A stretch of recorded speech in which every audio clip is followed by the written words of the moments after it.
Don't you love it when things are both easier and more affordable? Like when the rain washes your car for you. Or like when you save up to 10% by bundling your renters and auto insurance with USAA. Bundle with USAA and start saving. Get a quote today.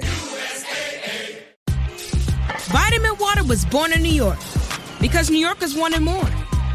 Like more flavor to go with all the flavor. A refreshing drink after climbing 6 flights of stairs to a walk-up apartment, or standing in the subway station in 100-degree heat. Focus when I have an 8-hour shift, and Triple X after I was out all night at a club called Triple X. Drink vitamin water. It's from New York. Hilton brings you new ways to stay. With experiences that let you capture the glory days. Introducing the Graduate Hotels. Each inspired by local college towns, these stays are always original and never boring. Get in touch with traditions all across the country and enjoy a stay that's a class above the rest. Book at Graduate Hotels with Hilton Honors Points at Hilton.com. It's a win-win. Hilton, for the stay. From the Fifth Quarter Studio in Madison, Wisconsin, you're listening to the Basketball Leadership Podcast. Here are your hosts, Steve Collins and Greg Berg.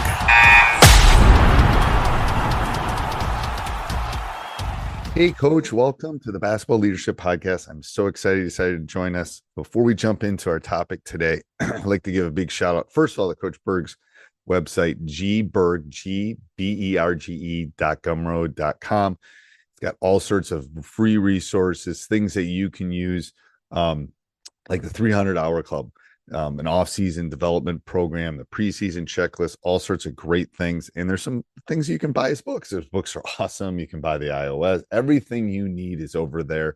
Go over and check it out. And then go over and check out teachhoops.com for coaches who want to get better. It is the one-stop shop for basketball coaches. It's everything you need, everything I would have wanted in my 20s and 30s.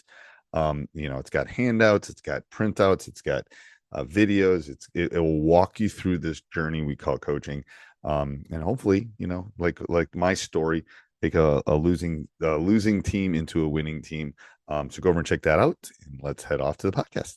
All right, welcome to the Basketball Leadership Podcast, Coach. How are you today? I'm great. How are you doing? I'm all right. I'm intrigued. The topic today, the gatekeepers of culture. So what do you mean by gatekeeper? That's an interesting topic. It's an interesting topic, I think. So when you think of the culture of a team, I think ultimately it's the number one job of a coach is to create their culture. I mean, and culture is an everyday deal. Like we have to be focused on that each and every day. But then who are the gatekeepers of a culture? And I think first and foremost, the coach is a gatekeeper of the culture, but then the other people, and it really starts with players, and your team leaders are critical gatekeepers, and they are gatekeepers in the locker room, the gatekeepers outside of school. And I want to talk about that a little bit, but also the other people that are gatekeepers of your culture are parents, and the role of parents to be that gatekeepers I've found to be really critically important in a lot of different ways. Obviously you need administration, you need support from your AD and all of that. But, when you're creating a winning championship type of culture, it's not just you as a coach have to set that bar, but you have to rely on so many other people to kind of be a gatekeeper of that culture. And just want to kind of get, talk about that and get your opinion on it. Before we came on air, we were talking about some of our teams and some of my old teams. And I think back to some of my, I've had some really special teams, and there's two places I think, obviously I probably haven't changed much as far as how I'm gatekeeping. Yep. But the special ones, the kids gatekeep, obviously. So it's a team, it's a leader-led team. Yep. I'm telling you, the really special ones is all the parents are on the same page. We're all kind of like, we want to do this, and we want to whatever it's going to take. And, we're all, and, parents are parents. I get it. We all love our kids more than anything else, but the really special groups, You're right. I think it's that triangle. All three of the pieces of the player, the coach, and the parent were all on the same page. It's like magic. It's like lightning in a bottle. It's crazy. It is. And just like we want our kids to be selfless, we want them to think we over me. We want them to make the right decisions. I don't care what people say. What our parents tell kids at home, it filters to the team. And so if you've got parents that you can trust that are we first people and see the big picture, and they're not just out for their own kid, that becomes contagious. It does. In your players and your team and your culture. And if you've got parents that are talking about you getting your shots up, or you doing this or you doing that, no matter how good a kid may be at keeping that up, away from the team, it filters in. And so when we talk about being a gatekeeper, obviously our team leaders and leadership is incredibly important. And the coach ultimately has the number one job with this. We have to, we have to set our culture and build it each and every day. We've got to talk to our team leaders, but it's getting parents on board with that too. And I think there's a lot of ways to do that. You have to be really proactive as a communicator. You got to be proactive at your pack meeting. You can't let things fester if they are, it's just like with kids, you have to confront things head on. And, I just think that concept of being a gatekeeper is one that I really, really like. Yeah. And I think you're right about that. I think that a lot of young coaches, at least ones that I've mentored, they don't want that.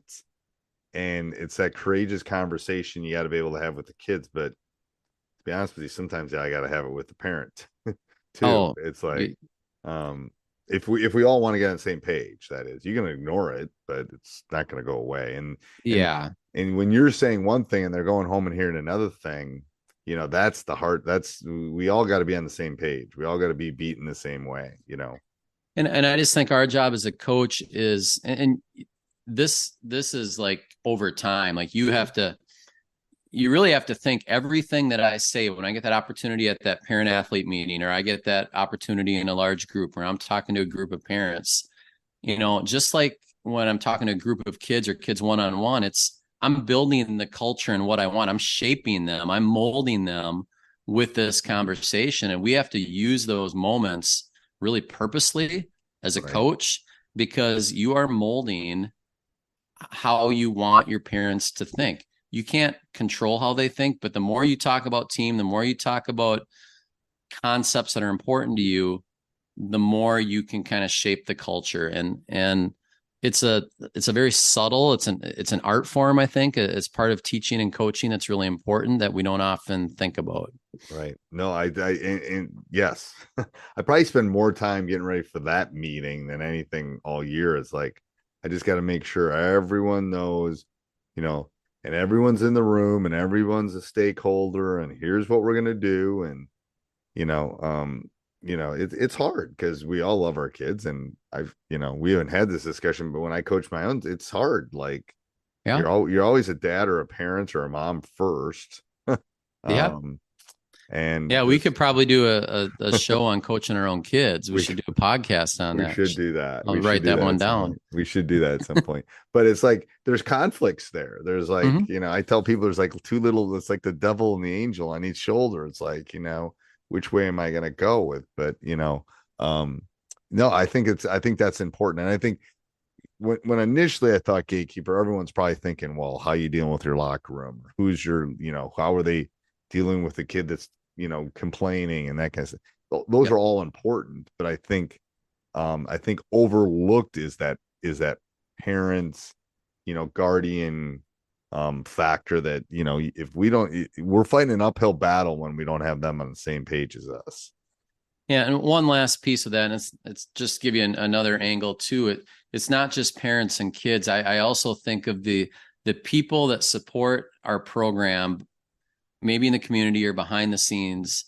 I think we have this guy named Quinn Sweeney who manages our social media account. And the kids know how much that guy puts into our program, and he doesn't have to do or say a lot, but they want to play for him because of what he does. And that's another way that he's a gatekeeper and he doesn't even know it. Right. You know what I mean? So those people are important too. Well, it's like the 17 managers I have or whatever. I'd have to ask Nate how many I have at that point. It's like that is one of the first discussions once I pick my team that we have with the players about, like, let's look at them. They're part of this team. These are all the things that they are sacrificing and doing for you, so you can show them the exact same respect you're showing your parents and me and blah blah blah. It's like we're all on the same.